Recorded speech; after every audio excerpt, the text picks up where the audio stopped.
Donc, je vais vous décrire la figure ésotérique du grand monarque, sans pour autant aller dans des déterminations, des définitions historiques ou des définitions plus concrètes. Je vais tenter plutôt de vous montrer l'aspect occulte, l'aspect caché de la mission de cet homme, parce que lorsqu'il paraîtra dans les années qui viennent, il faudra être capable de le reconnaître à ses actes et non pas à ses titres de noblesse.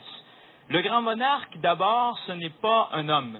Le grand monarque, c'est un égrégore, c'est un concept ésotérique. C'est un concept ésotérique qui est très ancien. Si vous lisez des ouvrages, parce que vous savez que suite notamment aux prophéties de Nostradamus et à d'autres prophéties, il y a eu une somme incroyable d'ouvrages et de livres qui ont été publiés sur le sujet et qui ont abordé plus ou moins d'une façon précise cette idée du grand monarque. Même les prophéties qui nous viennent de la Vierge, la Céleste par exemple, sont des prophéties qui, de près ou de loin, ont touché le thème du grand monarque, sans pour autant parfois, bien sûr, utiliser cette terminologie. Ce qui est intéressant, c'est donc de savoir que c'est un concept ésotérique, c'est-à-dire c'est un égrégore, c'est une force dans l'invisible, qui a été construite par une humanité qui s'est préparée à ce retour vers une nouvelle réorganisation, tant sur un plan politique que sur un plan religieux.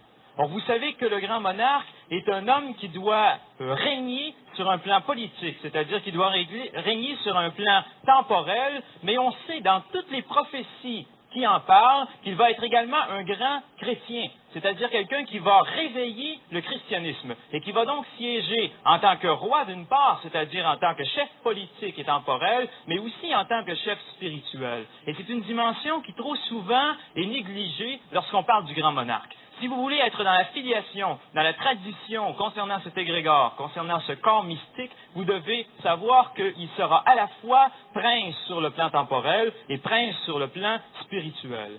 Ce grand monarque, celui qui l'incarnera, c'est-à-dire l'entité qui sera un homme comme nous et qui pourra intégrer toutes les fonctions du grand monarque, ne le fera que par participation. Vous avez entendu la semaine dernière une personne qui vous a parlé de l'être par participation. Eh bien, qu'est-ce que ça voulait dire? D'abord, le concept de par participation, c'est un concept ésotérique qui vient de l'école d'Alexandrie, qui vient donc de la gnose plotinienne. Et le concept de par participation, ça veut dire que le grand monarque ne sera pas grand monarque par lui-même. Il sera grand monarque parce qu'il sera relié, qu'il sera affilié à un égrégore invisible qui a été constitué donc avec les siècles, ce que je viens de vous dire, et qui est le grand monarque. Le grand monarque, je le répète, n'est pas un personnage. Le grand monarque, c'est une force énergétique sur les plans invisibles. Et il y a, à cause de cela, des hommes qui, sur cette planète, ont toujours entretenu une espèce de culte au grand monarque. Il y a ce qu'on appelle le corps mystique du grand monarque. C'est-à-dire qu'il y a des hommes sur cette planète qui sont tous reliés ensemble par un lien spirituel et qui font en sorte d'entretenir sur les plans invisibles cet égrégore. Comme je suis personnellement lié à un groupe dont la mission occulte est justement de préparer l'avènement du grand monarque, je vais donc être obligé, sur certains aspects, de ne pas aller plus loin. Mais je vous dis simplement qu'il y a un groupe actuellement sur la planète qui vise justement la reconstitution des forces qui vont permettre au grand monarque de siéger. Alors ça, c'est, disons, une introduction pour vous spécifier que ce grand monarque sera un être en fusion avec des plans d'énergie et d'intelligence supérieure qui sont actuellement préparés par des groupes d'occultistes qui ont pour mission justement de rétablir sur la planète un double trône, c'est-à-dire un trône à la fois temporel et spirituel. À cela, il faut ajouter que, selon la plupart des prophéties, avant que le grand monarque prenne sur Terre une certaine autorité, il va devoir y avoir eu une période de mort. Vous savez que pour passer à quelque chose de neuf, il faut mourir. Hein? Et mourir, ça veut dire s'affaiblir dans ce que l'on est et être capable de ses cendres de renaître. C'est la maxime occulte dont je vous ai souvent parlé, in ictis renascor integer, dans la mort, renaître intact et pur. Eh bien, cette mort qui va être donc nécessaire, elle va être vécue à la fois sur le plan politique et sur le plan religieux. Et c'est ce que notre époque est en train de traverser. Notre époque est en train de traverser la période de destruction à la fois des formes politiques et des formes religieuses pour que puisse s'établir à un autre niveau celui qui siégera sur la politique et sur la religion.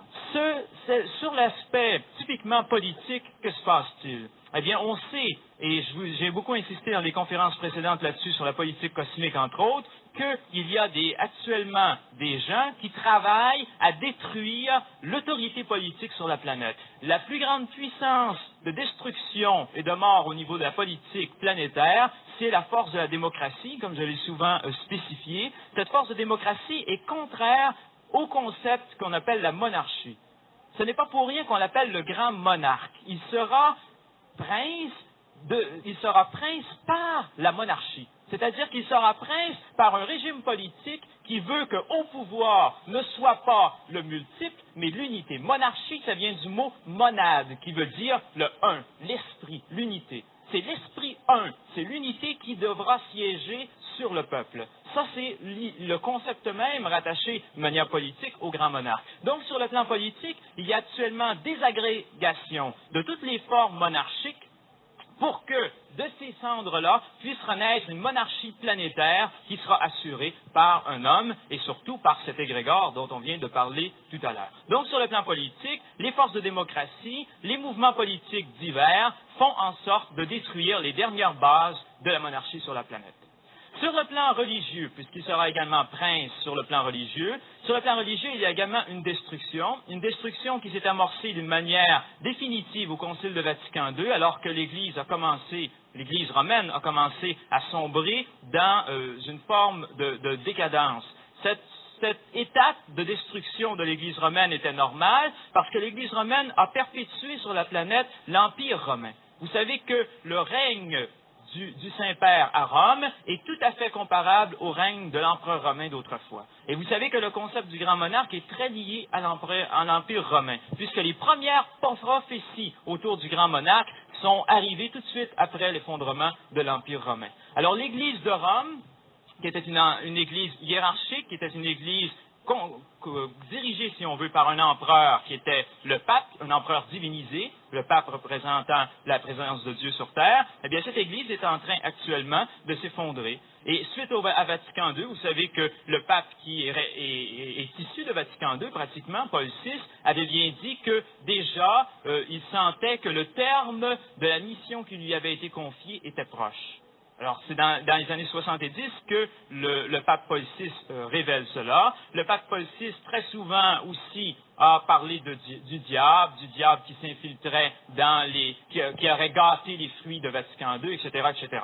Donc, on a très bien senti, après le Concile de Vatican II, la pénétration, l'infiltration de puissances adverses à l'intérieur de l'Église de Rome, qui progressivement l'ont désagrégée jusqu'à être aujourd'hui une Église en état de mort, pratiquement, et qui sera, dans les années qui viennent, totalement remplacée par une nouvelle forme. Donc, tant sur le plan politique que sur le plan religieux, nous sommes dans cette période de chaos, dans cette période de déstabilisation nécessaire pour l'établissement éventuel d'une nouvelle structure que sera celle du grand monarque. Le grand monarque qui représentera l'égrégore, ce sera un homme qui aura donc deux filiations. On parle très souvent qu'il aura une filiation des rois de France. C'est tout à fait juste, parce que la monarchie française est détentrice des filiations qui ont été remises à l'homme, non pas par d'autres humains, mais par des instructeurs célestes ou extraterrestres, des instructeurs notamment vénusiens en Atlantide. Ces filiations qui ont été remises à des hommes qui étaient, à l'époque, les initiés, les gens les mieux préparés à assurer le pouvoir temporel sur la planète, ont été passées de génération en génération à travers des sacres, qu'on appelle le sacre des rois, et ont été d'une manière tout à fait particulière conservées en France. Et c'est pourquoi l'emblème royal de France est la fleur de lys, qui est l'emblème, finalement, de tout un travail qui doit être réalisé aujourd'hui. C'est-à-dire l'unification des principes inférieurs aux principes supérieurs, c'est-à-dire le ternaire supérieur, les trois lobes du haut, unis au ternaire inférieur, les trois lobes du bas, par le lien du mental, c'est-à-dire la branche transversale. C'est la mission de l'époque arienne qui était symbolisée dans cette fleur de lys parce que la monarchie française avait pour rôle de conserver justement cette mission qui avait été remise à l'homme par nos instructeurs en Atlantide et l'amener à bon port. Vous savez que pour toutes sortes de raisons, sur un plan exotérique, la monarchie française s'est éteinte. Mais sur les plans ésotériques, elle demeure toujours. Je connais personnellement un homme en Europe qui détient une filiation des rois de France, une filiation chevaleresque, c'est-à-dire qu'il a été sacré chevalier à travers toute une filiation ininterrompue qui remonte au roi de France. Il y a de ces filiations qui sont cachées, qui sont secrètes, qui sont conservées par des sociétés occultes, parce que c'est les sociétés occultes qui amèneront au pouvoir le grand monarque. Alors ces sociétés occultes sont plus ou moins connues, plus ou moins actives sur un plan exotérique, mais elles conservent surtout ces filiations. Donc on sait d'une part que le grand monarque aura une filiation des rois de France. C'est-à-dire qu'il recevra par transmission rituelle le pouvoir qui était conféré autrefois au roi. Parce qu'un roi avait un pouvoir, il était roi de droit divin, c'est-à-dire qu'il avait réellement un pouvoir qui lui était conféré au moment de son sacre.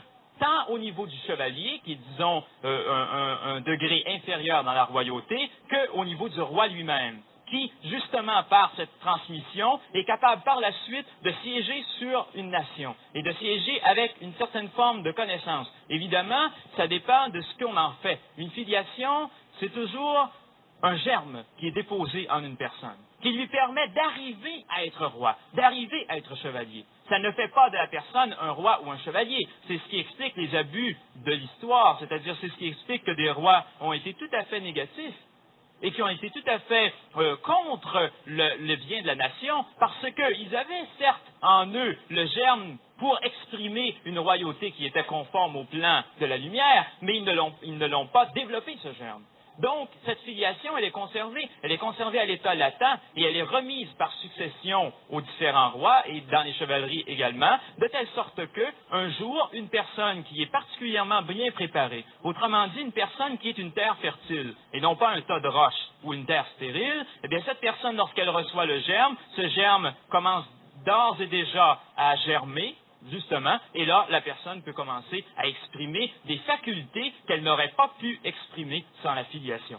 J'ai donné un séminaire ici à Montréal et un à Québec dernièrement avec Orandia sur la magie, et la première chose que j'ai dite là-dessus, c'est qu'il y avait la connaissance d'une part en ésotérisme, c'est vrai, mais il y a également la filiation. C'est-à-dire que sans cette filiation reçue par succession jusqu'à une source extraterrestre ou divine ou céleste, appelez-la comme vous voulez, sans cette filiation, l'homme ne peut pas arriver au même résultat, même s'il a une connaissance égale. Il faut que le germe soit en soi et qu'ensuite il puisse grandir. Donc, un premier germe sera implanté dans cette personne qui sera préfigurée comme étant le grand monarque. Ce sera le germe de la royauté, d'une royauté qui passe par la monarchie française. Ça, c'est vrai, mais qui n'est pas monarchiste française, qui est universelle. On ne peut pas dire qu'une filiation monarchique, ça appartient à un pays. Une filiation monarchique, c'est universel. Ça vient d'une source unique. Maintenant, évidemment, elle a été, disons, conservée et préparée pour cela par la monarchie française. Donc, jusque-là, c'est tout à fait juste ce que l'on prétend, ce que l'on enseigne autour du grand monarque. Mais on oublie souvent l'autre filiation. C'est-à-dire que le grand monarque ne pourra pas seulement être un descendant, en tout cas en filiation des rois de France, parce que vous savez qu'il y a beaucoup de théories, par exemple les Bourbons, il y aurait une descendance Bourbon qui pourrait prendre le trône, etc. Mais peu importe si c'est une descendance directe de sang ou une descendance par affiliation rituelle, il y aura cela, mais on oublie l'autre. L'autre, c'est l'épiscopat. L'autre, c'est la tradition romaine, c'est la tradition christique. Parce que le grand monarque n'est pas seulement un roi, il est un roi dans le christianisme, comme toutes les prophéties le précisent. Alors il faudra que le grand monarque soit évêque, c'est-à-dire qu'il reçoive la filiation traditionnelle de l'Église. Alors, dans l'effondrement de la politique de la monarchie, vous avez un parallèle absolument intéressant avec l'effondrement des structures de la religion. Et c'est dans cet effondrement, alors que certaines personnes, évidemment, vont avoir conservé ces germes, c'est-à-dire vont avoir conservé ces filiations, c'est de cet effondrement que naîtra une nouvelle structure, une infrastructure religieuse et politique qui gouvernera la planète dans les années qui viennent. Et ça, évidemment, pour pouvoir l'assumer, le grand monarque devra être roi. Et il devra être prêtre, c'est-à-dire avoir la filiation melchisédique qui a été transmise jusqu'à nous via l'Église, alors qu'elle n'appartient pas à l'Église, elle passe par l'Église. Alors, il sera évêque, si on veut, épiscope, et il sera roi de France. Et il devra se manifester à partir de ce moment-là à travers différentes fonctions. Évidemment, le grand monarque sera appuyé par ce groupe qui actuellement prépare sa venue, son implantation sur la planète. Il sera appuyé par eux. En un certain sens, il sera comme le chef d'un groupe de grands monarques. C'est-à-dire qu'il y aura lui, le grand monarque, et il y aura les monarques qui l'entoureront et qui feront avec lui le travail qui sera nécessaire pour réinstaurer sur la planète un certain niveau d'harmonisation. Il a pour mission d'établir ce qu'on appelle, mais alors là d'une façon tout à fait fausse parfois, l'ère du Verseau. C'est-à-dire que le grand monarque sera, d'une certaine manière, ce que l'on pourrait appeler l'avatar de l'ère du Verseau. Vous savez qu'il y a eu l'avatar de l'ère des poissons, le Nazaréen. Et en cela, le commentaire de M. Glenn au début de cette rencontre est intéressant parce qu'il est tout à fait juste de faire un parallèle entre le Nazaréen, qui a été porteur d'une mission tout à fait spéciale pour l'ère des poissons, et le grand monarque qui est porteur d'une mission tout à fait spéciale pour l'ère du Verseau. Le grand monarque apportera au niveau de l'ère du Verseau, une nouvelle structure politique qui permettra la réunification des nations. On a souvent donné comme rôle au grand monarque de réunifier l'Europe, de reconstituer, si on veut, l'Empire romain. C'est beaucoup plus profond que ça. Le grand monarque devra reconstruire une seule nation à partir de l'ensemble des nations qui sont actuellement sur cette planète. Autrement dit, le grand monarque aura une fonction politique en Amérique. Le grand monarque aura une fonction politique en Amérique. Il aura reçu de l'ancien monde, de l'Europe, sa filiation monarchique française, sa filiation épiscopale christique.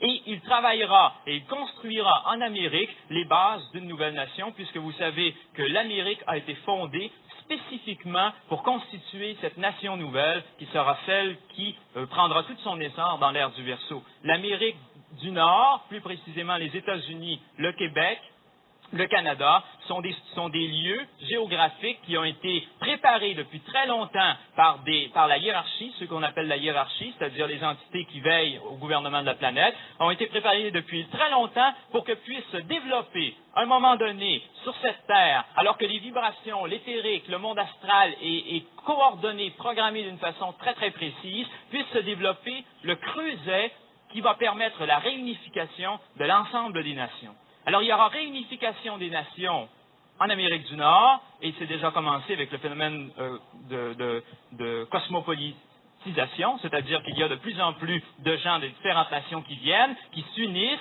et qui forment justement cet égrégore. On peut identifier, vous savez, je vous ai souvent parlé de tradition rosicrucienne à travers Max Handel. Max Handel ne pouvait pas au début du siècle révéler bien des choses là-dessus, mais il a toutefois dit dans l'un de ses livres que viendrait bientôt un être qui aurait une mission particulière au niveau de l'ère du Verseau et qui, justement, aurait comme première fonction de réunifier les nations. Cet être prophétisé en quelque sorte par Max Handel, enfin c'est les frères aînés qui lui ont présenté au temple en Allemagne, eh bien cet être c'est celui qu'on appelle le grand monarque. C'est-à-dire c'est celui qui prendra la destinée de cette planète sur plusieurs points, évidemment, à partir du début de l'ère du Verseau. C'est-à-dire qu'il apparaîtra en quelque sorte comme celui qui va diriger toute une humanité vers la lumière, alors que s'incarnera également, et ça c'est connu et c'est officialisé dans tous les milieux ésotériques, Ahriman de l'autre côté, c'est-à-dire un être qui, dans les années qui viennent, ce n'est pas pour dans 1000 ans l'incarnation d'Ahriman, c'est dans les décennies qui viennent, au plus tard dans les décennies qui viennent, Ahriman s'incarnera et il y aura donc deux clans qui commenceront déjà à se développer sur la planète. Un qui travaillera à la constitution d'une espèce de planète Terre à un niveau paradisiaque et l'autre groupe qui travaillera, lui, à la formation de ce qu'on appelle la Jérusalem céleste. Le grand monarque a 7 missions ou 7 fonctions connues du public et il a 5 fonctions qui sont inconnues. Je ne veux pas détailler ces fonctions-là maintenant. Je l'ai déjà fait dans une conférence qui s'appelait Le Comte de Saint-Germain, que ceux qui ont des oreilles pour entendre, entendent. Et cet homme qui a donc ces 7 fonctions qui sont sur un plan connu et 5 fonctions sur un plan inconnu, présagera et préparera ce qu'on appelle la Jérusalem céleste. Pour que ce que Saint Jean a appelé la Jérusalem céleste puisse s'établir sur les plans invisibles, il faut d'abord que sur les plans visibles, il y ait en quelque sorte un mime de cet événement.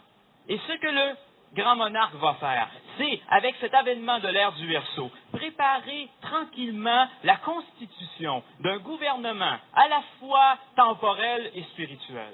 Et cette constitution d'un gouvernement à la fois temporel et spirituel va permettre par répercussion ou par analogie, si on voulait en parler de manière intellectuelle, va permettre la constitution sur les plans invisibles des structures ou de l'infrastructure politique de la Jérusalem céleste. Autrement dit, le grand monarque, c'est un homme, évidemment. On va le suivre.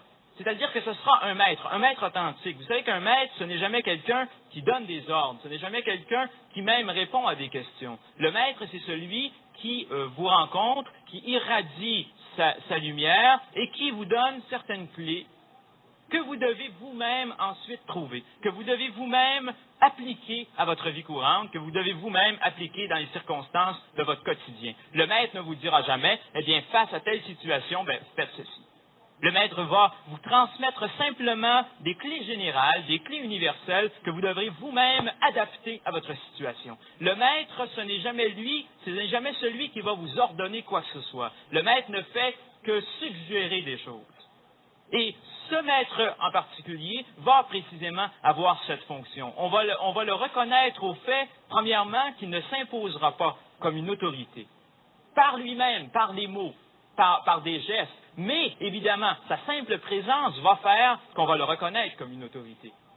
Il ne voudra pas non plus imposer des connaissances de l'extérieur. Mais le simple fait qu'il vous parlera éveillera en vous, dans votre cerveau, des images, ce qu'on appelle la conscience jupitérienne. Le grand monarque est doté de la conscience jupitérienne, de telle sorte que si vous le rencontrez, il projette à l'intérieur de votre cerveau des images, et ces images qu'il projette à l'intérieur de vous-même vous donnent une idée claire, précise, sans aucune ambiguïté possible de ce qu'il veut vous dire. Alors que les mots sont des véhicules très incomplets de diffusion de la connaissance, comme on l'a vu dernièrement. Alors que cette vision intérieure, cette conscience nouvelle, va vous indiquer qu'il est, du reste, celui qui est attendu. Il ne faudra cependant pas le prendre pour le Christ. Il ne faudra cependant pas le prendre pour la conscience solaire. Le grand monarque sera, comme le dit la prophétie, semblable au Christ, mais différent en hautesse. Bon, c'est un vieux langage prophétique qui veut dire qu'il ne sera pas au même degré, qu'il ne sera pas au même grade que la conscience christique elle-même. Mais il en sera la préfigure. Il sera le modèle, si on veut, d'une conscience éclairée, d'une conscience qui peut à la fois juger du bien d'une nation ou du bien de l'esprit des gens et qui peut s'imposer comme le ferait tout bon monarque, c'est-à-dire s'imposer de manière à trancher les différends qui doivent être tranchés et à orienter un peuple dans la direction que ce peuple doit être orienté. Alors le grand monarque, ce sera donc un homme qui aura cette mission, d'une part, et ce sera surtout, et c'est ça qu'il faut saisir, ce ne sera pas un être qui arrive comme ça. Ce sera un être qui aura préparé sa mission et que l'on reconnaîtra à toute sa tradition ancienne. Le grand monarque, c'est un personnage traditionnel. Bon, tout à l'heure, je vous ai fait un peu une boutade en vous disant que j'en avais parlé en vous parlant du comte de Saint-Germain dans une conférence, mais c'est tout à fait juste. C'est-à-dire que le grand monarque, je ne sais pas si on vous en a déjà révélé ces aspects, le grand monarque est et sera la réincarnation, ou plutôt l'incarnation nouvelle de celui qu'on a appelé le comte de Saint-Germain. Et si vous comprenez ce que le comte de Saint-Germain a fait dans le passé, dans la réforme de la maçonnerie, entre autres, dans la réorganisation du travail de purification de l'astral, du bas astral, eh bien vous allez comprendre ce qu'est la mission du grand monarque. Et le comte de Saint-Germain était la réincarnation de Christian Rosenkreuz, qui a fondé l'Ordre de la Rose-Croix, qui est l'école initiatique du christianisme en Occident. Et le Christian Rosenkreuz était la réincarnation de Saint Jean, qui était lui-même celui qu'on a appelé dans la Bible Lazare. Et Lazare était la réincarnation d'Hiram-Abif, le constructeur du temple de Salomon. Si vous êtes capable maintenant de faire toute cette histoire dans le passé, allez voir ce que Hiram-Abif a fait dans le passé, ce que Lazare a fait, ce qu'il représentait, ce que Saint Jean par la suite a fait, ce que Christian Rosenkreuz a fait, ce que le comte de Saint-Germain a fait, eh bien vous allez voir comment ces hommes n'ont fait que enseigner et préparer la même chose à des époques différentes. Bon. évidemment, les gens comme Lazare, hein, ces êtres-là, ces personnages-là, ont préparé l'incarnation du Christ. Ensuite, ils ont préparé le retour du Christ. Ensuite, le retour du Christ sera préparé d'une façon absolument extraordinaire dans ce personnage qui arrive juste avant le retour du Christ, le grand monarque. Le grand monarque sera le Saint Jean-Baptiste de l'époque du Nazaréen.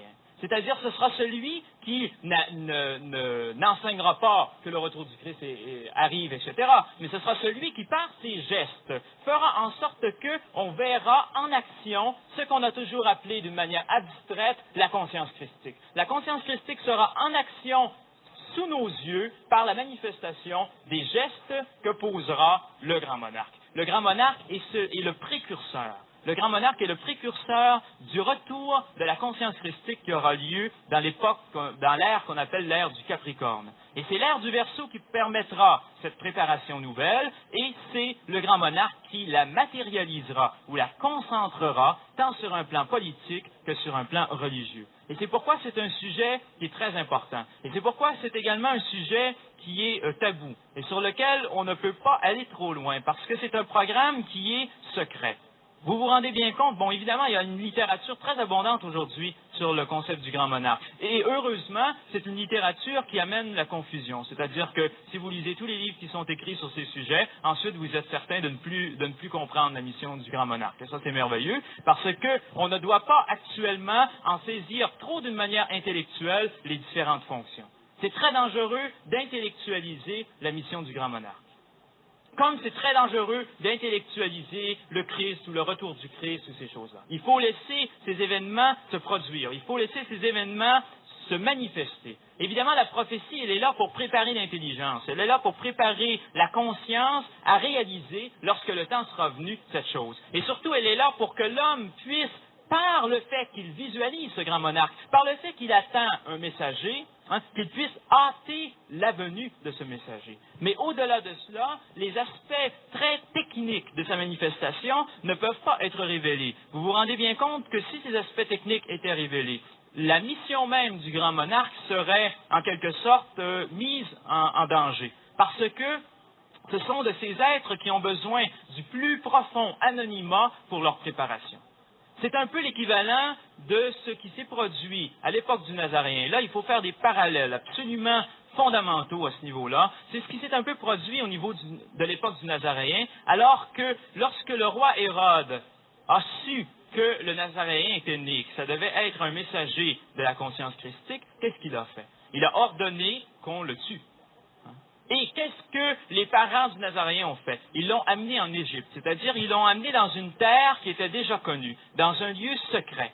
Et ils l'ont caché aux autorités de l'époque, et ils ont attendu que ces autorités ne puissent plus intervenir pour revenir. Et bien, de la même manière, le grand monarque doit être caché. Le grand monarque, on doit aussi lui permettre sa fuite en Égypte, c'est-à-dire qu'on doit lui permettre de demeurer dans un anonymat complet. Et d'ailleurs, il ne se révélera pas tant qu'il ne sera pas totalement prêt. C'est-à-dire que tant qu'il n'aura pas acquis en lui toutes les facultés nécessaires, toutes les filiations nécessaires pour imposer son travail et pour ne plus être en danger face aux puissances adverses, là, il pourra se révéler. Avant, il ne pourra pas. Et les modalités qui vont lui permettre de se réaliser et d'en arriver à cet état ne peuvent pas non plus être révélées, parce que ça donnerait une arme absolument extraordinaire à une très grande partie de la population et à un très grand nombre d'occultistes à tous les niveaux de sociétés secrètes qui ont pour rôle de combattre le grand monarque.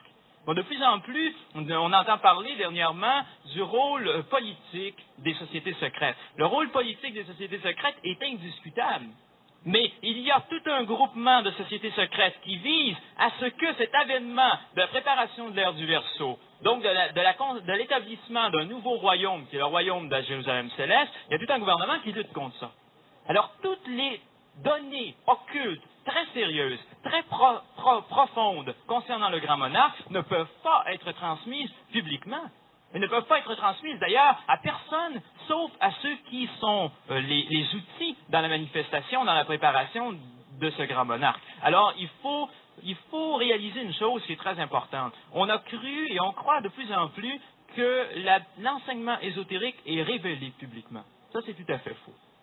Les secrets, ça demeure des secrets. Et lorsque on vous dit qu'on vous révèle un secret, c'est qu'on vous révèle rien du tout. Parce que les secrets, ils sont secrets. Alors, ils sont cachés de par nature, de par leur ontologie même, ils sont secrets. Alors, les secrets de la manifestation du grand monarque ne pourront pas être révélés par aucune forme de recherche. Ciel, c'est l'intérieur, c'est-à-dire ce qu'on ressent intérieurement. Eh bien, dans ce travail du grand monarque qui arrive, dans toutes ces manifestations nouvelles qui vont se manifester dans les années qui viennent et que nous allons vivre, nous et nos enfants, eh bien, ce seront des événements que nous devrons méditer dans notre cœur, c'est-à-dire des événements que nous devrons intérioriser et sur lesquels nous devrons travailler d'une manière totalement ésotérique. Sinon, c'est le piège. Sinon, c'est la fin de tout. Sinon, on s'enlise dans des relations qui sont des relations éventuellement de domination. Si j'ai tant insisté depuis des semaines et des semaines sur le rapport entre une certaine lutte entre les forces négatives et les forces positives, c'est parce que je sais pertinemment que dans les années qui viennent, c'est cette guerre qui sera déclenchée et que cette guerre, elle est déjà déclenchée. Et sachant que cette guerre, elle est déjà déclenchée, sachant qu'il y a des gens qui sont déjà ciel, c'est l'intérieur, c'est-à-dire ce qu'on ressent intérieurement. Eh bien, dans ce travail du grand monarque qui arrive, dans toutes ces manifestations nouvelles qui vont se manifester dans les années qui viennent et que nous allons vivre, nous et nos enfants, eh bien, ce seront des événements que nous devrons méditer dans notre cœur, c'est-à-dire des événements que nous devrons intérioriser et sur lesquels nous devrons travailler d'une manière totalement ésotérique. Sinon, c'est le piège. Sinon, c'est la fin de tout. Sinon, on s'enlise dans des relations qui sont des relations éventuellement de domination. Si j'ai tant insisté depuis des semaines et des semaines sur le rapport entre une certaine lutte entre les forces négatives et les forces positives, c'est parce que je sais pertinemment que dans les années qui viennent, c'est cette guerre qui sera déclenchée et que cette guerre, elle est déjà déclenchée. Et sachant que cette guerre, elle est déjà déclenchée, sachant qu'il y a des gens qui sont déjà, sans le savoir, des disciples, à la fois des organisations pro-grand monarque et, de l'autre côté, des organisations qui luttent contre, eh bien, il est absolument essentiel que l'on commence à informer les gens de ce qu'est véritablement l'approche ésotérique. Parce que le salut de l'homme, il vient par l'ésotérisme. Bon, évidemment, vous allez penser que je suis dogmaticien en vous disant ça, pas du tout. Hors de l'ésotérisme, point de salut. Ça, c'est, évidemment, je paraphrase un auteur célèbre, mais c'est beaucoup plus vrai que ce qui avait été dit originellement. C'est-à-dire que l'ésotérisme est le seul et unique moyen qui nous permet de recevoir de l'intérieur, la seule façon honnête et authentique de recevoir quelque chose, de recevoir de l'intérieur la connaissance.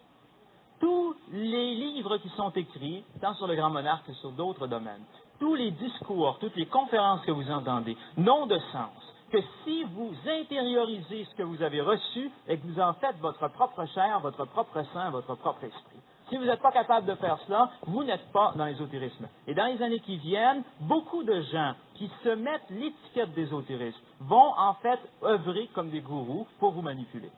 Et c'est pourquoi il y a une très grande importance, et c'est pourquoi j'aime beaucoup travailler en collaboration avec Orandia. Il y a une très grande importance à faire un travail de diffusion générale, comme Orandia le fait, comme d'autres groupements de diffusion de l'ésotérisme le font. Parce que l'ésotérisme, lorsqu'il est pris de manière dogmatique, est l'un des dangers les plus grands qui peut nous menacer. Si je vous dis ça, si je vous fais cette mise en garde en vous parlant du grand monarque, c'est que, évidemment, comme il y a déjà des gens qui se préparent à se présenter comme le Christ, il y a des gens qui se préparent à se présenter comme le grand monarque. Nous sommes autant, évidemment, on est toujours, à chaque époque, autant des faux prophètes. Nous sommes plus particulièrement autant des faux prophètes aujourd'hui, et je connais personnellement des gens qui sont convaincus du fait qu'ils sont le grand monarque, et qui se préparent à l'annoncer au monde. Bon, j'en connais au moins deux, c'est déjà bien. Alors, lorsque ces grands monarques vont commencer à pulluler, ils vont commencer à se manifester, parfois, ils auront l'appui des mondes invisibles, c'est-à-dire parfois, ils seront capables de faire ce qu'on appelle des miracles. Ils seront capables de guérir des gens. Ils seront capables de déplacer des objets à distance. Ils seront capables de vous raconter votre histoire, de vous donner vos existences antérieures, etc. Bon. Le grand monarque aura également cette capacité, c'est-à-dire que par ces deux filiations, il sera sur un plan psychique très éveillé, mais les faux grands monarques pourront le faire aussi. Et le plus grand problème qui touche le concept du grand monarque, c'est justement les faux grands monarques qui viendront, et qui viendront en assez grand nombre, il est certain. Alors ça, il faut être absolument conscient du fait qu'on ne peut pas se permettre, avec des descriptions reçues, quels que soient les prophètes, quels que soient les gens qui vont vous en parler, on ne peut pas, à partir de certaines descriptions ou définitions, dire « voilà, ça c'est le grand monarque ». Si on vous dit qu'il sera de la famille des Bourbons, qu'il aura telle filiation, qu'il doit naître dans telle et telle période de temps, vous savez, Nostradamus a donné quand même des indications sur le plan astronomique, etc. Mais si on sait ça, ce n'est pas suffisant. Hein? Ce n'est pas suffisant de dire que le Christ a une grande barbe et qu'il a les yeux bleus. Parce qu'il y a beaucoup de gens qui ont des grandes barbes qui ont des yeux bleus. Et dans le passé, il y a eu des êtres qui ont été confondus pour d'autres et ça a amené des événements terribles dans l'histoire de l'humanité. Dans l'avenir, ce sera la même chose. On ne peut pas se permettre, autrement dit, à part une définition extérieure, d'identifier le grand monarque. D'identifier celui qui sera justement ce précurseur, ce personnage d'une importance capitale dans l'avenir de l'humanité. On ne peut l'identifier que dans un rapport intérieur. Et c'est pourquoi on ne pourra reconnaître le grand monarque qu'en étant nous-mêmes, d'une certaine manière, semblables à lui. Comme les Écritures sacrées le disaient, on ne peut pas rencontrer le Christ sans être semblable à lui, alors on ne pourra pas rencontrer le grand monarque sans être semblable à lui. C'est pourquoi les mouvements de diffusion d'ésotérisme aujourd'hui sont importants, parce qu'ils permettent aux gens de devenir des ésotéristes. C'est un apprentissage de recevoir une connaissance intérieure. Lorsque cet apprentissage sera obtenu, sera réalisé, à partir de ce moment-là, un travail très concret pourra être réalisé. Parce que, étant semblable au grand monarque, non seulement vous serez en mesure de le reconnaître, mais vous serez en mesure de l'appuyer. C'est-à-dire, vous serez en mesure de former ce que j'ai appelé, au début de cet exposé, le corps mystique du grand monarque. Et le corps mystique du grand monarque sera absolument essentiel. Un homme seul ne peut rien faire. C'est parce qu'il aura avec lui toute une humanité qu'il pourra changer l'univers, qu'il pourra changer la course même de la politique sur notre planète. Et c'est en ce sens-là qu'il est absolument essentiel, c'est pourquoi je vous en ai parlé, il est absolument essentiel de revenir constamment sur ce qu'est une approche ésotérique, ce qu'est une approche de l'intérieur, ce qu'est une approche traditionnaliste, et ensuite être en mesure de la vivre progressivement intérieurement. Par la confrontation aux différentes connaissances, par la confrontation aux différentes doctrines qui nous entourent, et en étant toujours capable, face à ces doctrines, face à ces enseignements, de demeurer ce lac calme dans lequel se réfléchit l'esprit. Si on est capable d'atteindre cet état, si on est capable d'atteindre véritablement l'état qui fait de nous un être de fusion, c'est-à-dire un être symbolisé par la fleur de lys, cet être qui permet la réflexion à la fois de l'inférieur dans le supérieur et du supérieur dans l'inférieur, eh bien, à partir de ce moment-là, on peut être en mesure de réaliser intérieurement ce qu'est ce concept du grand monarque. Et à partir du moment où on commence à le réaliser intérieurement, eh bien là, on pourra éventuellement, dans les événements qui se produiront dans les siècles qui viennent, reconnaître en un personnage qui aura simplement à diriger, à être la tête, si on veut, alors que tout le groupe sera le corps, qu'il n'aura qu'à diriger justement les destinées d'un certain nombre d'individus qui, ayant reçu sur les plans invisibles des filiations leur permettant d'exercer certains pouvoirs, eh bien, pourront éventuellement régner finalement et diriger cette planète. Lorsque je vous ai donné une conférence sur l'homme roi de la création, j'ai insisté sur le fait que l'homme devait devenir ce roi de la création, c'est-à-dire celui qui régnerait sur les quatre éléments, qui régnerait sur le plan matériel et qui dirigerait non pas la destinée de quelques hommes ici et là, mais la destinée planétaire, le déplacement de la planète, qui contrôlerait la planète dans l'espace. Eh bien ça, c'est un événement qui est en lien aussi et qui ne pourra être réalisé que dans la mesure où des gens auront été préparés, c'est-à-dire dans la mesure où des gens auront été intégrés dans ces structures invisibles et grégoriques qu'on appelle le grand monarque. Alors, je voulais absolument insister, en venant vous parler de ce sujet, d'ailleurs, normalement, j'en aurais pas parlé, c'est-à-dire qu'il fallait qu'on mette le titre pour que j'en parle.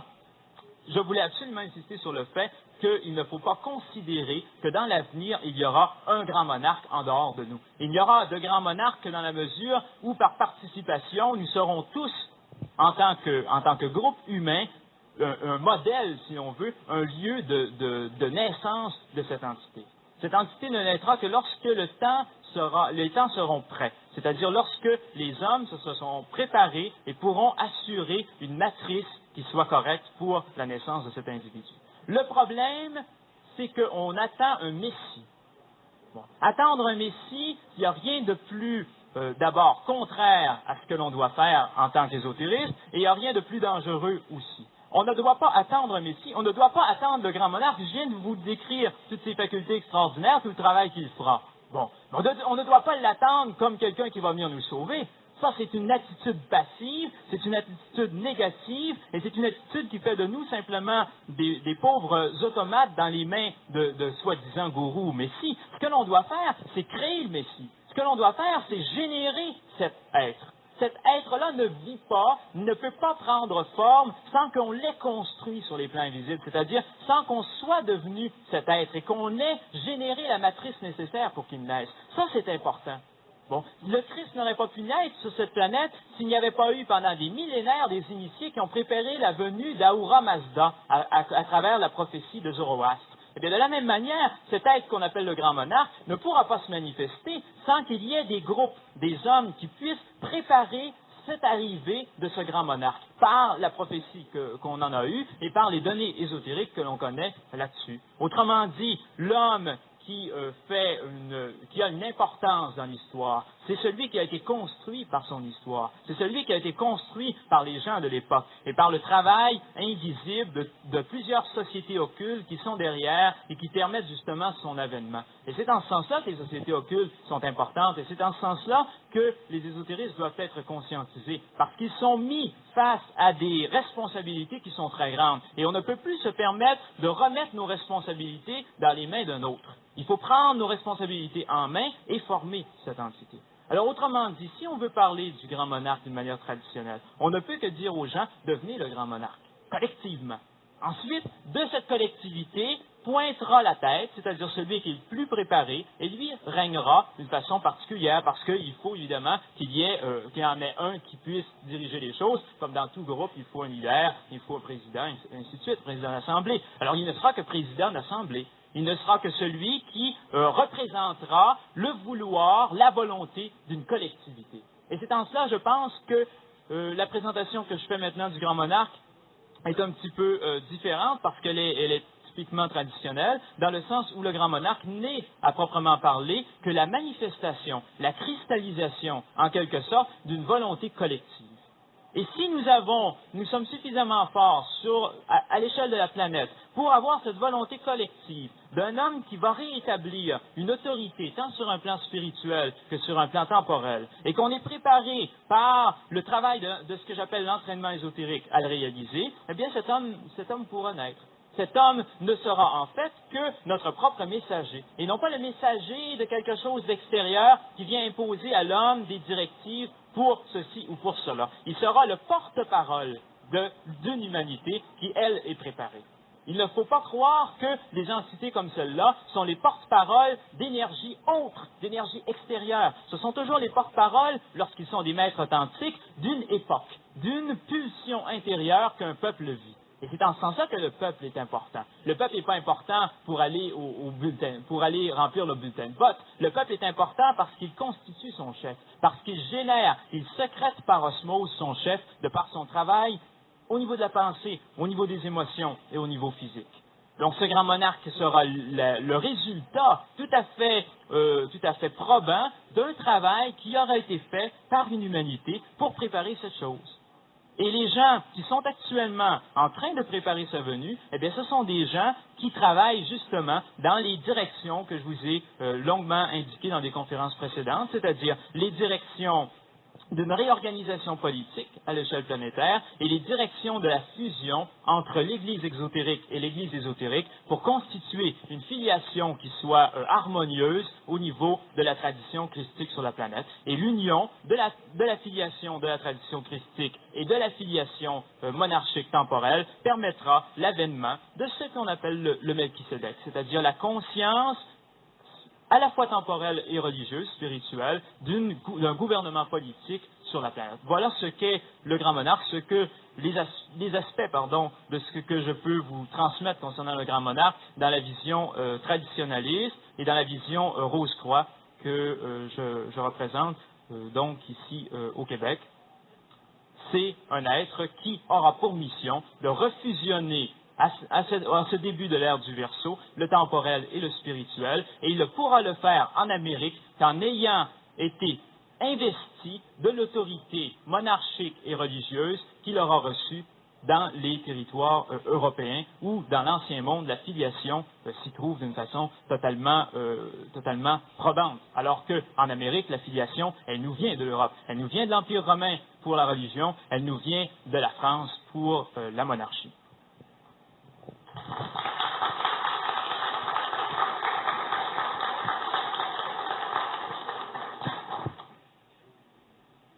Vous nous avez parlé du comte de Saint-Germain au début, dans ses pouvoirs visibles et invisibles. C'est sur une cassette enregistrée au Centre de l'Universalité. Je pense que toutes les conférences que Raphaël a données à l'extérieur d'ici sont aussi disponibles par notre réseau de cassettes. Et Raphaël, il y a peut-être une question qu'on se pose. Est-ce que le grand monarque serait de nationalité québécoise? Le grand monarque sera fort probablement une personne née en Amérique. Au Canada, au Québec? Peut-être au Canada, peut-être au Québec. À Montréal? Saint-Hilaire, peut-être. Oh non. Est-ce que... Regardez s'il est rouge, là. Hein?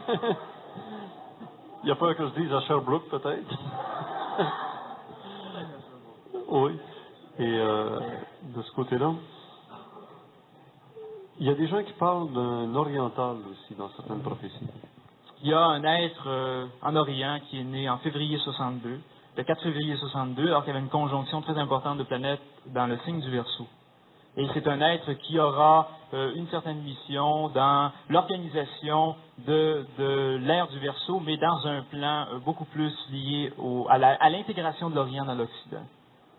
Et il y a aussi des êtres qui sont nés en 62, mais qui sont des entités arimaniennes, c'est-à-dire qui préparent la venue, l'intégration d'Ariman. Il y a les deux entités. En 62, c'est une année très importante, évidemment.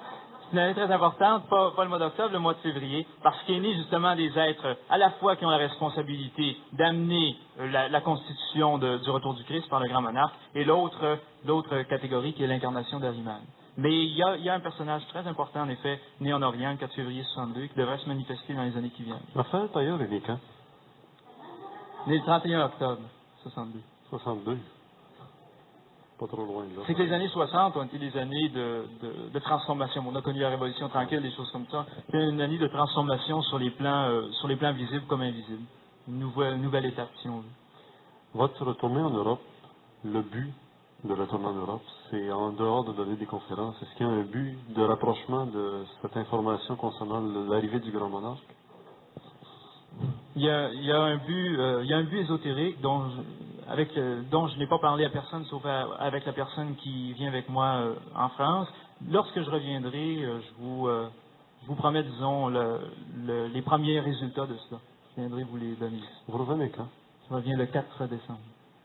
Donc peut-être le dernier rendez-vous avant Noël avec nous. Puis après, déjà, on sera en vacances tout le monde. Merci Raphaël Tailleur. On conserve un entretien pour la période de l'émission tantôt, entre 4h et 5h. On fait une pause une quinzaine de minutes, pas plus, parce qu'on a beaucoup d'invités aujourd'hui.